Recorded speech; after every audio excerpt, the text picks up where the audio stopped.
to my teaching learning session. We continue with BBCC 132. This is the introduction of social psychology, which is going to now indulge us in the theories of learning.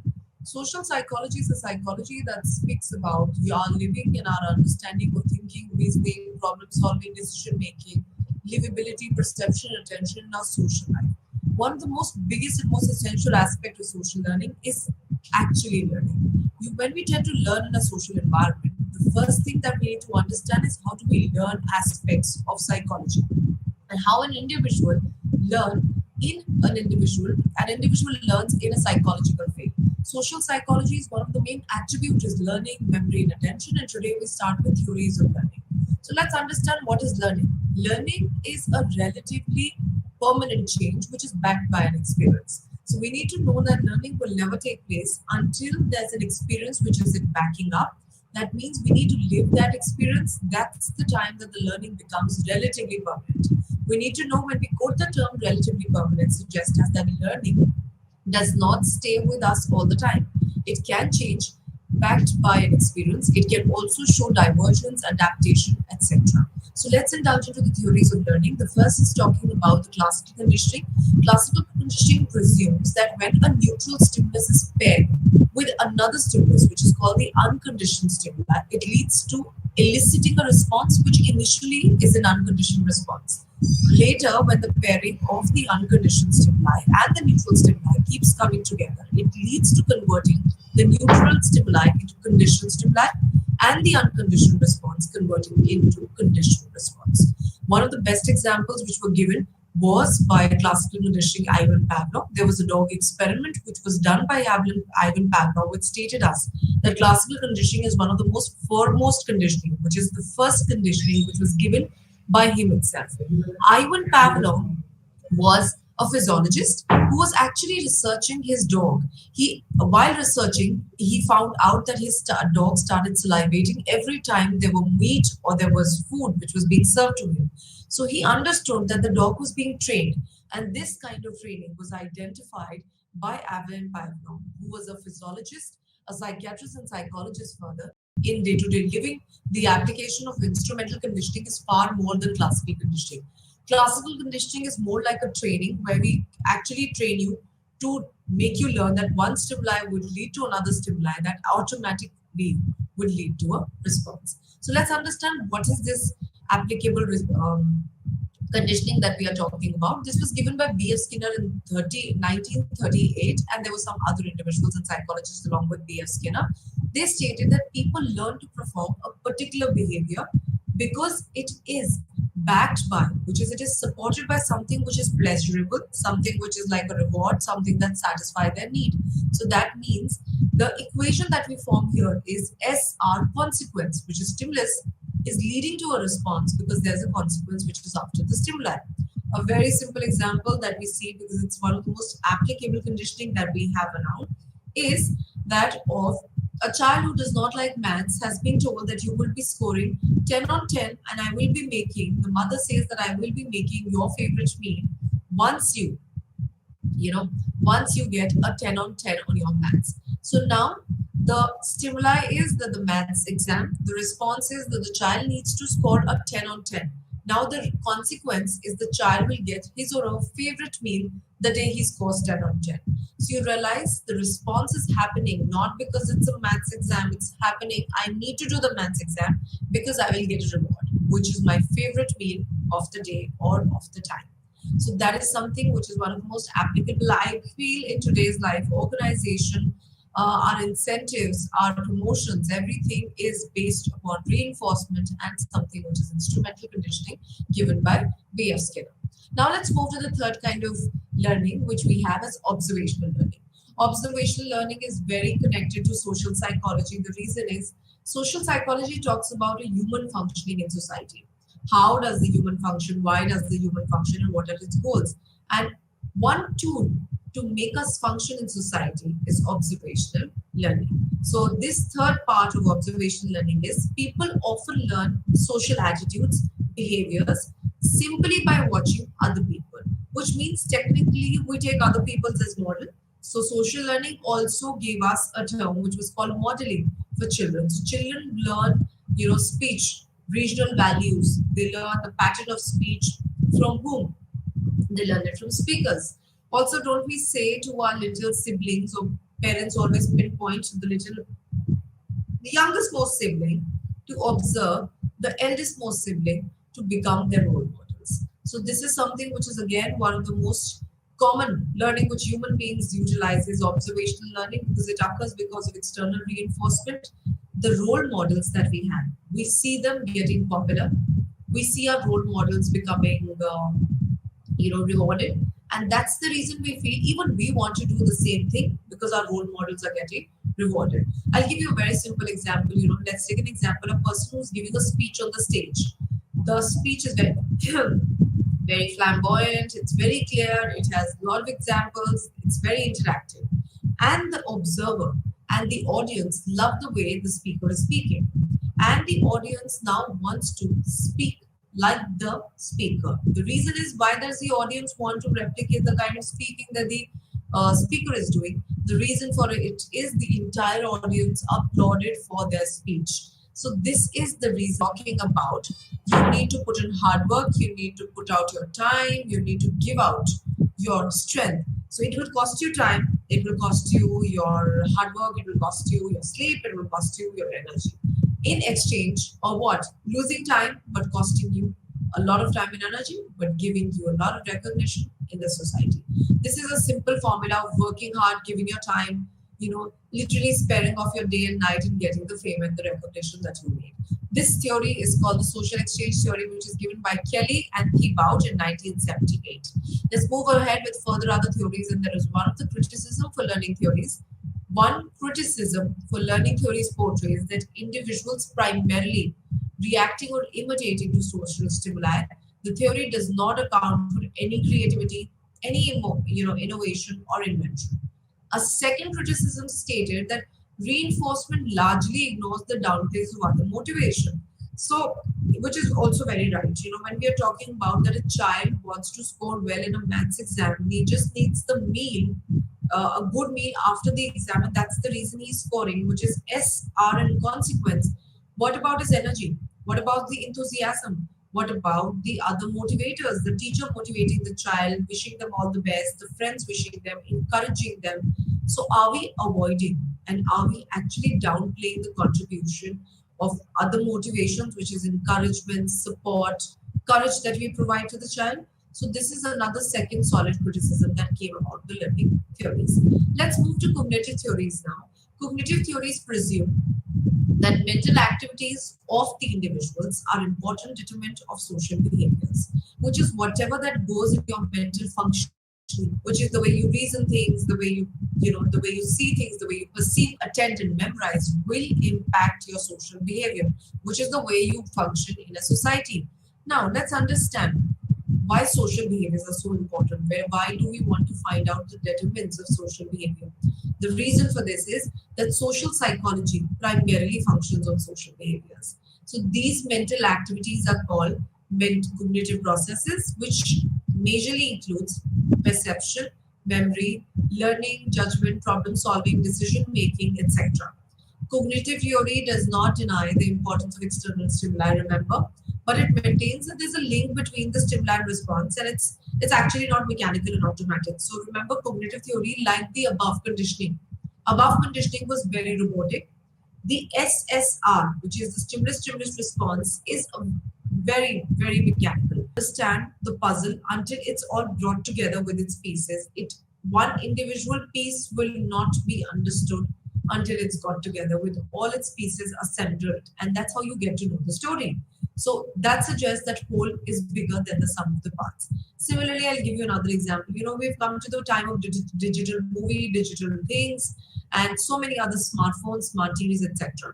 Remember, in the earlier times in the movie theaters, the clippings used to come one after the other with a little bit of time and space. Remember that time and space actually gave a little bit of distraction and disconnection with the clippings, because the movie theater show you one clipping after the other and there's a connection between the two, which treats them as a whole.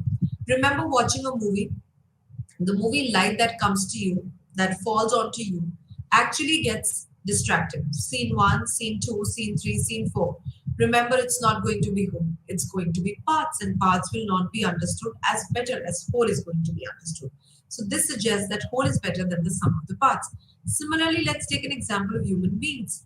When we talk about human lives, you remember somebody's face, but you don't remember their name. You don't know what they do. You don't know how they are. Remember, fragmented information will never able to help you picturize a person holistically. To picturize a person holistically, you will have to make sure that these people are knowing, you know their name, their face, their configuration, the way they look, and what do they do, etc. Which again suggests that whole is bigger than the sum of the parts. Now moving central to cognitive theory, the concept of cognitive structure, which refers to form of organization among cognition concepts and beliefs. We need to know because of a person's cognitions are interrelated. Your thinking is related to learning, learning is related to memory.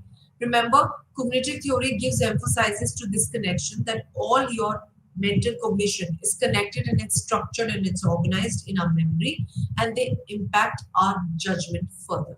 So this is just a central perspective which is trying to tell us that all our cognitions are connected. The reason for connection is once they are connected and organized, that's how we make sense of the world, and they impact our memory. So your learning impacts your memory, your perception impacts your attention impacts your perception. Further, everything is interconnected and should be conceived as together and as a whole. Now let's move to Unit 2 of Understanding Social Behavior. The unit actually talks about social cognition and social behavior. So let's understand social psychology, social cognition. How are they all interrelated, and what are they catering and telling us? Social psychology, one of the most important parameter and one of the most important thing in social psychology is social cognition. What is cognition? The process of knowing, the process of understanding. Social cognition is the process of understanding and knowing the world and you within a social environment. So here comes the social condition within which we are functioning. So social cognition is defined as what? It is the process in which we interpret, we analyze information, we remember them, and then further use that information in the social world. Simple. So let's take an example. You go to a new group of friends. What do? You try and interpret them. You try and see who's good, who's bad. You analyze information from their past. You see what are their names in the file if you have, or you check their introduction. And then from the introduction, you analyze this person is something, a person A, B is someone that I'll be able to connect with, I'll be able to gel with. So from the next time that you meet this person again, you meet these people again, you will remember that these are the people that I analyzed as good and worthwhile, and you use this information in your social world every time. So every time you have a social connect, every time you have a social meeting, remember you will utilize the information about these people to function with them in the society. So in other words, social cognition is a way in which we process social information, which is the way you process people's introduction, the way you process how the world is functioning, like in a simple way. Let's take an example. How does a metro station function? That's all social processes. You taking a ticket, crossing the band points by showing the tickets, getting inside the metro, going for the right metro, sitting there, exiting, throwing off the tokens or the slips, or expiring of the metro QR codes on your phone. So it is a social process. For this, social cognition is very important. You need to understand how it happens. You need to interpret it. You need to remember every time you go in that, and then you keep using that information in your environment. That is simple, which is we call as social cognition. Now, one of the most important, I feel, structure within the social cognition is called schemas. Schemas are cognitive structures containing borders, expectations, and knowledge of the social world that help us systematically organize social information. So, what are schemas? Schemas are those information which will organize your bigger frame of things, or probably collect it, define it, and put borders around it. So it's a framework. Schemas are a framework. I'll give you a very simple example which might not be connected to social cognition, but it is connected for children when we talk about it. Let's take an example. We are interacting with children who are first graders or probably graders of nursery and prep. These children are learning colors. These children are learning simple alphabets. These children are learning probably animals. So let's take an example of first, second class child is learning what are animals, he's unable to differentiate between a cat and a dog. Remember, to help them differentiate between a cat and a dog, we need to provide them with a schema of the dog and then a schema of the cat. So, what are the schemas of the dog? That it has fur, it has a tail, it has four legs. Then, one of the most distinguishing structure is which provides border to this animal is the sound of the animal, right? And similarly, the sound of the cat will distinguish the cat and the dog from one another because they both look the same. They both have furs. They both are coming in the cat family, and they both are having four legs and tail wagging. So remember, that is something that is important to understand the world. So when you want to differentiate between who are the who are professors, we need to understand who are teachers, we need to understand who are counselors, we need to understand who are doctors. We need to have an information which borders them as per the expectations, the kind of work and the knowledge of them in the social world. So that's called schemas, which are borders and framework. Now let's understand there's something called a person schema also. What are person schemas? Person schemas are cognitive structure. The attempt to illustrate the personality of others are called personal schemas. So let's take an example. Mahatma Gandhi's personal schema was someone who provided us independence. The man, also the man is called the father of nation. And the kind of marches, the Dandi March and Satyagraha that he did, all of that, non-violence is such a big feature of him. Also, recently we all know that we talk about Mother Teresa. Talk about Mother Teresa is actually an epitome of charity and good work. So these are some features which actually frameworks them and helps us identify a person. Personality, universal personality, if we talk about types. Extrovert, introvert, someone depressive, sociable, submissive, etc. These are person schemas which will help and support you. The person schemas of personality to distinguish one person from another person. Person schemas is often referred to as a person prototype also. Like what a person prototype, the prototype of a person in terms of to classify. A prototype is information which is helping us to classify an individual and then further predicting their behavior. So let's take an example. You have a very close friend and you have a friend that you have just started knowing right now. Remember the friend that you know, you would know what kind of personality she have, what kind of behavior she have, and you can predict her behavior. Why? Because her person prototype is very fixed with you. Similarly, when we talk about predicting behavior of people who we don't know or know from one day or 2 day, we cannot build a person prototype or person schema of that person. So remember, person schemas are what? Cognitive structure to illustrate a person. So their framework, their thought process, which help us to identify people in the world. Then what are self schemas? Let's talk about the schemas that are helping us identify ourselves. So these are schemas of cognitive representation about us that helps us organize and process all information which is related to us. Self schemas is developed from the trait that we think as core of self-concept, which is how do we perceive ourselves amongst people, how do we rank ourselves among people. So all of this self schemas describe the component that uniquely characterize us and define our social self and our self-concept. Self-concept is the way you perceive yourself in an environment. How do you perceive yourself? Do you perceive yourself to be good amongst your friends? Do you perceive yourself to be naughty, to be the notorious one, or probably the negative one amongst your friends? So that is called a cognitive representation about you, where you organize your information, your processes related information, where your self-concepts comes into play. So this is called as self-schemas. So this completes with self-schemas. So we did something talking about what is schemas. Schemas have types of person schemas. Person schema has a person prototype, and then we have self-schemas. So when we are talking about social cognition, some things that we need to get clear and know differentiating aspects is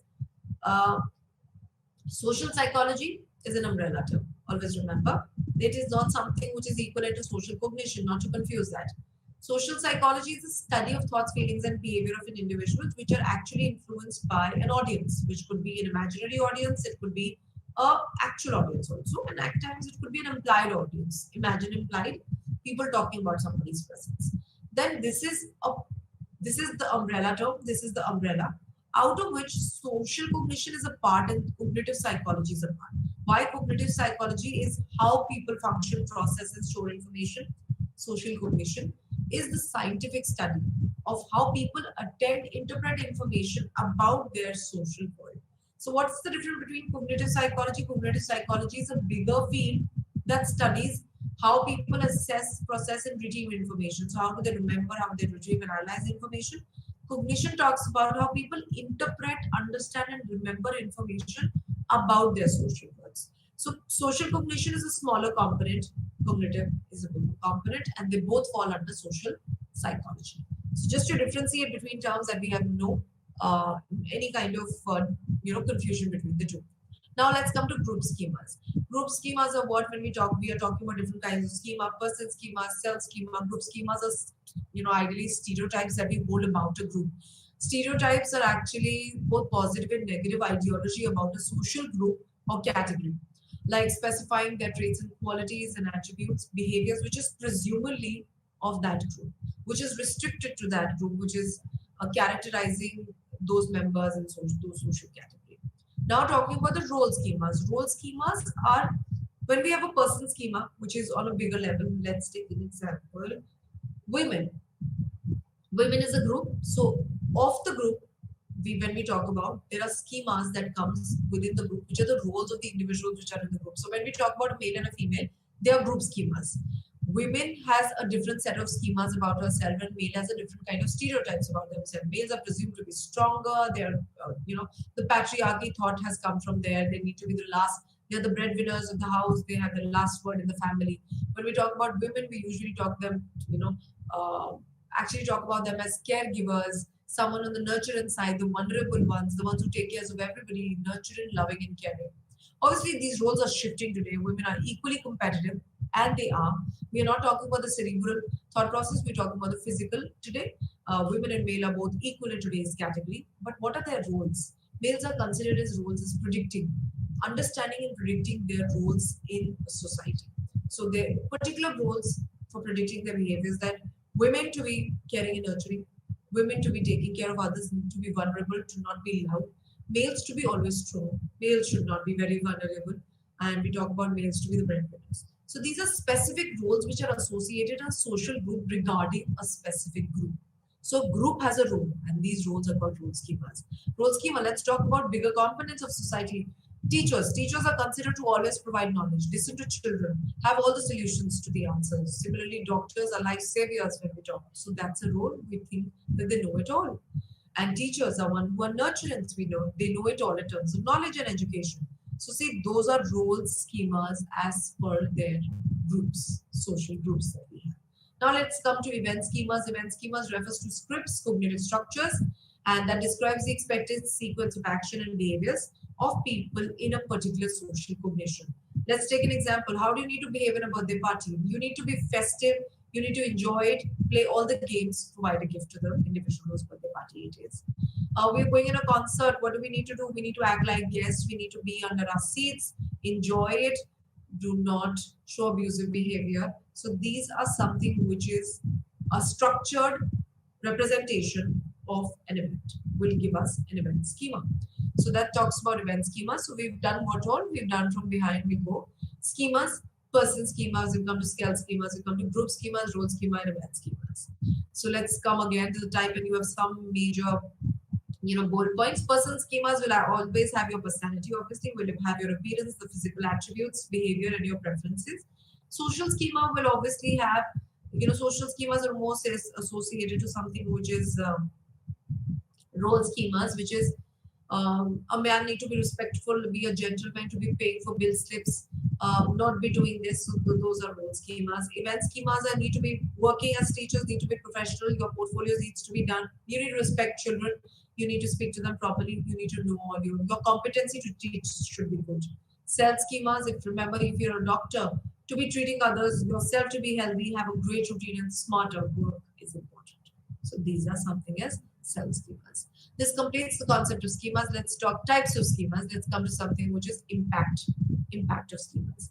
So when we talk about schemas, we all know it is a practical tool that we use to organize everything, to cluster everything, to make precise social judgments, to remember things, to be more prepared of a behavior, to an extent by helping registering, encoding, and categorizing and organizing story, comprehending information, understanding a social category, social information, making decisions about the appropriate behavior. So remember, schemas are so important. Our society functions with them. I'll give you an example. You go in for an interview and you know your interviews is going to be taken by the CEO of the company, right? And the directors of the company. What is the judgment? See, role schema says the director is the highest post, he knows it all, he's one of the biggest authority. And you assume that I am a caliber person interviewee. That's why I'm being interviewed by the director. So you've comprehended that information, you made a social judgment, you encoded that's an important information, and further you are going to behave accordingly. That's how a schema will impact us. Any kind of schema, person schema, role schema, or an event schema. Now let's come to some little theories of schemas also. There are big social structures, framework to us. So we have theories which are schemas, sorry, some pointers and features of schemas. Schemas are theory driven. So they have a theoretical base behind them, which is being originated from our previously acquired knowledge. So schemas are coming from social surroundings. They are functioning as theory-driven structures, which enables us to classify the world, the society, the people, and broader concepts, and actually devise our experiences. So they're always theory-driven. Impact of schemas on memories are great on a usual level. Human memory is mainly considered as a reconstructive in nature. So you experience something, you add it to your memory. You experience something else, you add it. So it's reconstructive in schema. You keep using that information. You keep remembering that information and detailing it, keep adding to your schema. That framework, its borders keep becoming bigger. Your schema starts getting filled with minute details, bigger information, and further devise your behavior, tells you how to act, further tells you how to remember things, learn things, behavior amongst people, act amongst people. So, impact of schema on memory is huge. It elongates your memory, it sharpens your memory, it tells you where you need to use what. When you need to retrieve information, memory is always retrieved at the right time. Then impact on schema on social interaction is also very huge. Schemas are framework. They tell you how to behave. So obviously when they're schema theory driven, they tell you how to judge people, how to behave with people, how to be with them, how to draw inferences and conclude about them, make social judgments. So this is how impactful your schemas are in day-to-day living. We really cannot function without them. Now, impact of schemas on social judgments also very high, particularly a person's schema or cognitive structure about a person. So you tend to evaluate, you make judgments, you evaluate their behaviors, you evaluate their affective orientation, their emotional orientation, their behaviors in society. Schemas are always very integrated and they're stable in nature. Remember, integrated means information that you fill into the schema. Let's take an example. Doctors. Information about the doctors start from they are life saviors. Then we know what do they study. Then we talk about what kind of doctor cures what thing. So such information is just getting integrated in your schema, keeps getting bigger and it starts getting filled and the structure gets bigger. Schema is capable of activating, the component of these activates another schema also, that doctors are important in society. They are, first collar jobs, white collar jobs, and we need them. Similarly are for lawyers. So schemas helps us, make information bigger, integrated, make it functional, integrates with other people, it integrates with other profession and makes it far more stable. Schemas are stable, they don't keep changing like this. Please remember, schemas are not attitudes. They're not opinions. They are stable in nature. They actually are something which links your existence amongst people and amongst the world around you. And schemas being, something which is very important for our existence is being given by Fiske and Dyer in 1985 on this treatise.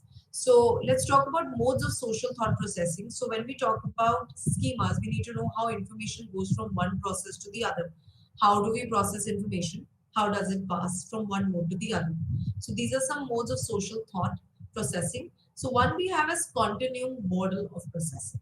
So our presumptions and prejudices are often results in distorted thought and biased thoughts and evaluation. So remember, one model says that some presumptions, which are like stereotypes, prejudices are always negative thought about a social group. They are distorting, they're making you biased toward a second group.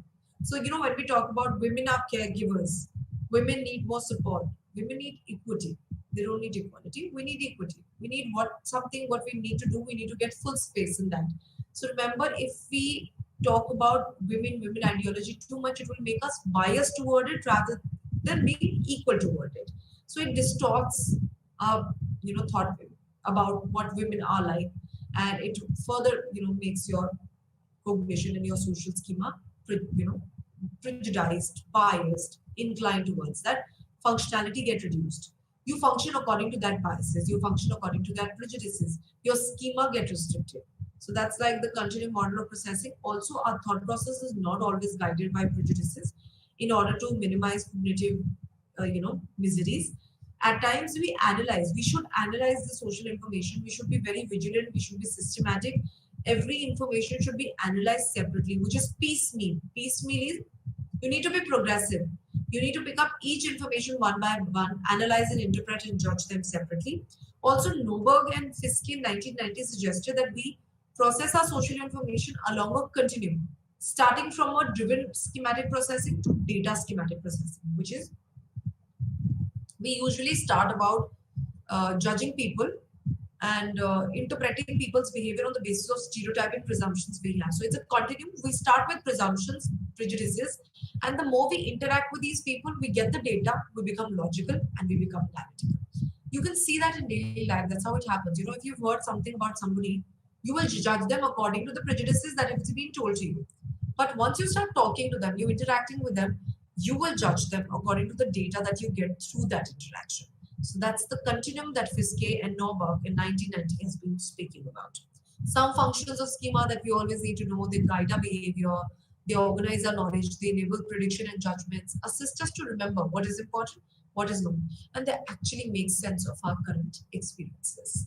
So that is something that we talk about is schemas. The second model that we talk about schemas, automatic versus second model of processing is control processing. So we have two ways of processing our social information in our social thought, which is an organized. So when we talk about two distinct ways, remember approaches of information processing in our thought process talks about an organized, logical, and highly purposeful approach, which is called the control processing.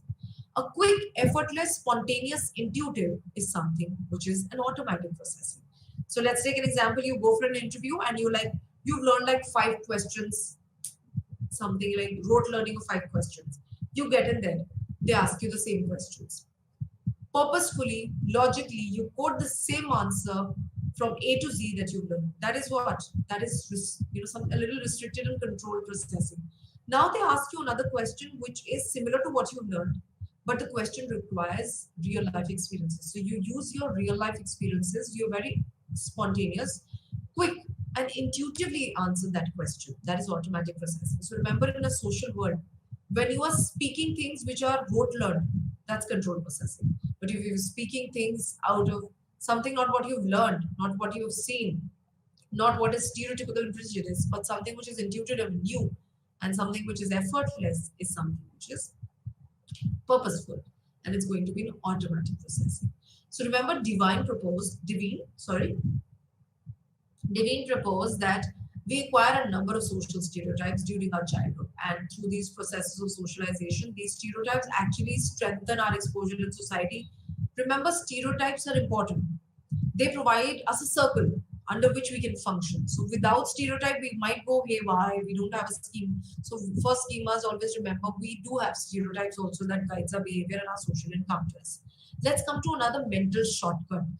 People who do not want to be relying on schemas, do not want to be relying on stereotypes, there are some shortcuts that we call as heuristics. Heuristics are those mental shortcuts that we talk about. So availability of heuristics, some schemas are more frequently used in our social interactions than others. So some schemas becomes the heuristics. They are simple, easy recognition guide to our social interactions. So Schwartz et al. In 1991 proposed a different explanation to availability of heuristics at the ease of retrieval. So remember, let's take an example. When your teacher tells you that to remember these 5 points, please learn these 5 terms. Shortcuts. They are shortcuts to your learning. They are mental shortcuts. So that your schema of that answer, that concept is restricted to those five terms and you can give better explanation with the help of this. Then we have something which is representative heuristics. These are often used when we face with situation which has highest level of uncertainties. So we require something which is representative heuristics. In such situation, we generally focus on essential properties of the social entity and match them with the various schemas which are held in our data structure. So remember when you move to a very unknown situation, like moving to a new country, moving to a new country, what happens when you move to a new country? You don't know things, you're very scared, you are, giving a thought what needs to be done. Do I need to make changes in my environment? What do I do? So remember, moving to a new country for education, job, etc., you require representatives. So at this point of time, you generally focus on essential quality. Language, I'm working here to work for a job. I'm coming to an outside country. I need to know where my work is, where am I living, where are the grocery store and eating material are, and what are the basic necessities, the hospital, trails, malls, etc. So to reduce uncertainty, we go with representative heuristic, the essentials of the life. Simple. Then we come to anchoring and adjusting heuristic. Anchoring and adjusting heuristics are used in situation when we require to make a social decision or express our opinion on some social issues. So we do not have an expertise in it, but we have to put out an opinion. So we usually try to make a guess based on what is workable. So we make an adjustment and use a cue, which is most adjustable and is anchored to the starting point. So let's take an example. Someone has asked you what is social psychology, right?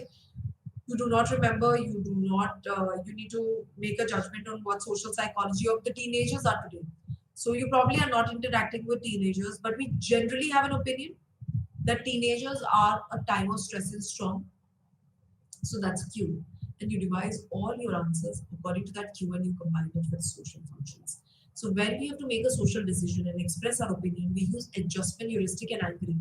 So we move to the starting point where we know where the question is starting and use those pinpoints and those pin adjectives. So that is adjustment and anchoring. So what are the common heuristics that we have and what is the uses of it? So if you have these heuristics, availability of heuristics, representative, adjustment, availability ones, they reduce the mental effort. They're shortcuts ideally, so they will reduce your mental effort to make a decision. They're faster, you come to a conclusion, it saves time, it's simplifiable, it helps you in problem solving, it makes your work simple. Shortcuts always make your work shorter, simple, reduce time and less mental effort and time. That's a very common use. Now coming to theories of, talking about, when we talk about some of the heuristics, we talk about some theories that needs to be understood.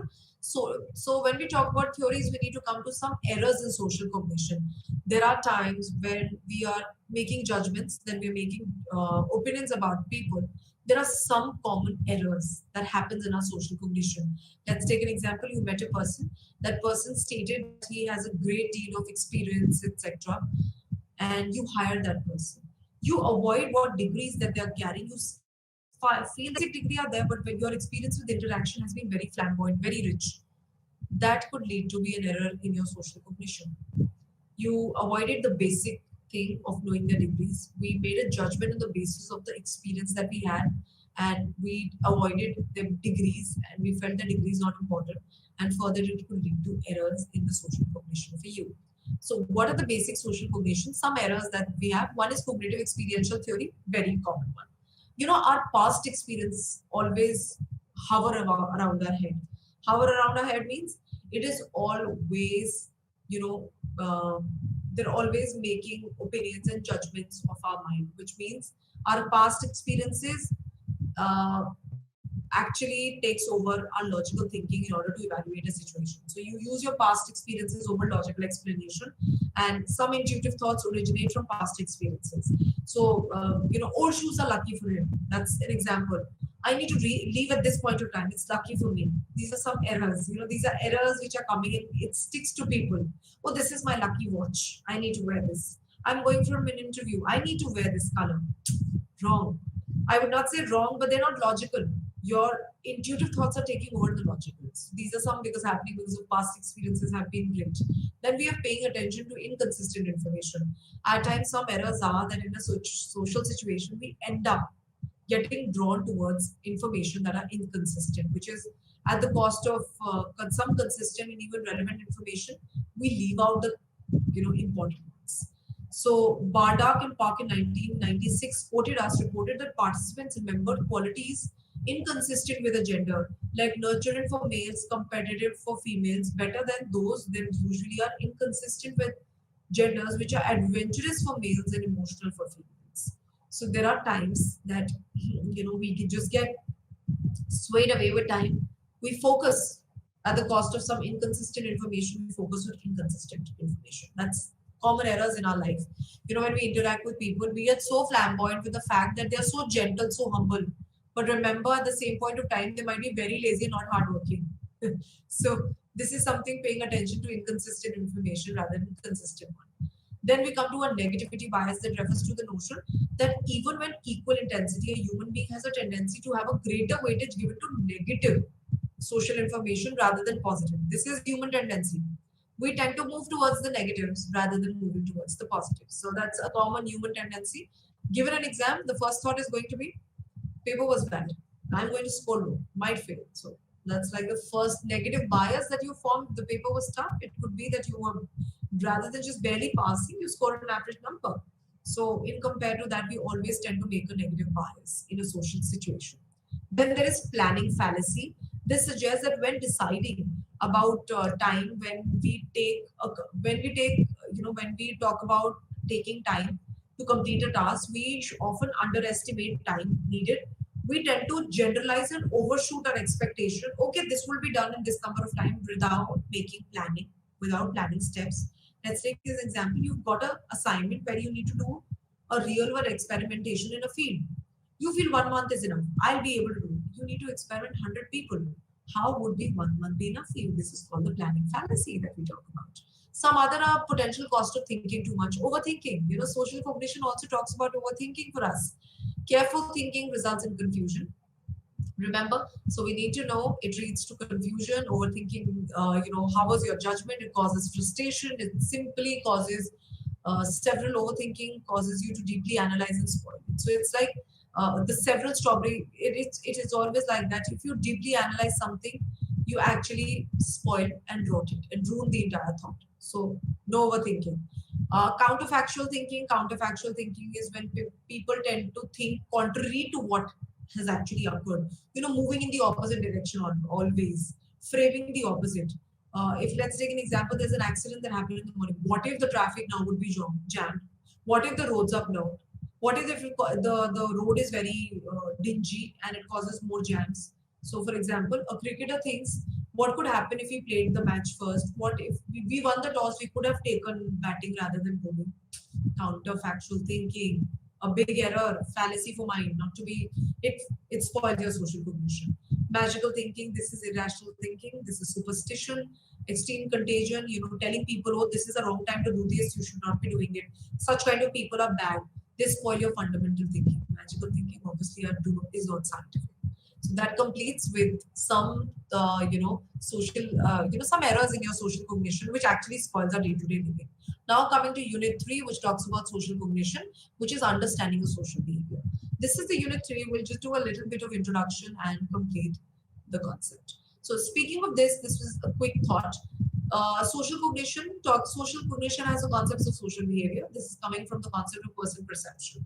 So at an area of psychology, person perception talks about we first form an opinion about people, form an opinion, then forms impressions. Impressions are important. Impressions are very obvious thing that happens on the basis of people's clothing, their way of verbal communication, the way they present themselves. Impression can be both on the basis of positives and negatives. There's something called a trait centrality given by Ash that at times we focus on people's trait to make impression, which is people being intelligent, skillful, cautious, and we further make an impression of that.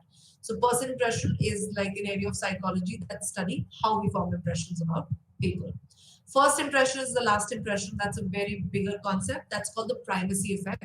Researchers have quoted the impression that we form first, received early, has greater value than any other impressions. Then opposite to that is called the recency effect, which is the last impression that you have is something that stays in your mind, dominates your mind. The received information is the last, so it tends to be recalled easily.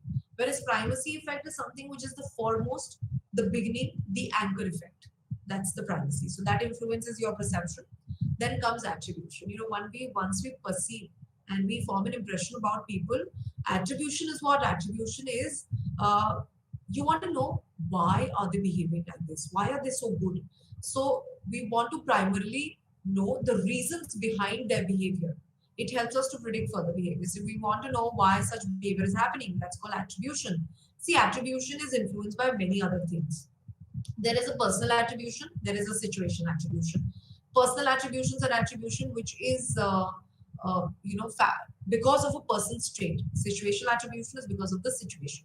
Simple example, quoting you. There is water on the floor, and a person comes in and falls down, and you know that person. What do you say? If it's person attribution, this person is always very negligent, very, very restless person on the basis of trait. Situational would be you are quoting the reason behind their behavior.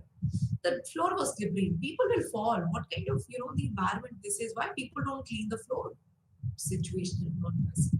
So there are theories of attribution that we have. Just a general introduction. We close today's session. Heider's naive theory stated that he proposed, Fritz Heider, that regular social interaction, people try to find out the cause of behind the behavior by common sense reasoning, which is, naive scientist thought process that Heider argued that in order to understand the process, why people are attribute a kind of reason behind them is common sense, something which is easily available. It started raining because it was very cloudy, common sense. Then Heider also proposed a casual attribution primarily focused on behavior is attributed to the internal state, which is dispositional and personal attribute. Falling down on the watery floor because you're negligent, you're restless, is that. And then there is situation we've discussed as situational attribution. So that was Fritz Heider's concept. And there's another concept which is talking about correspondent inference theory given by John Davis. He proposed that we make inferences about people's behavior attribution on the basis of their personal disposition. So it focuses, we always focus on people's intention.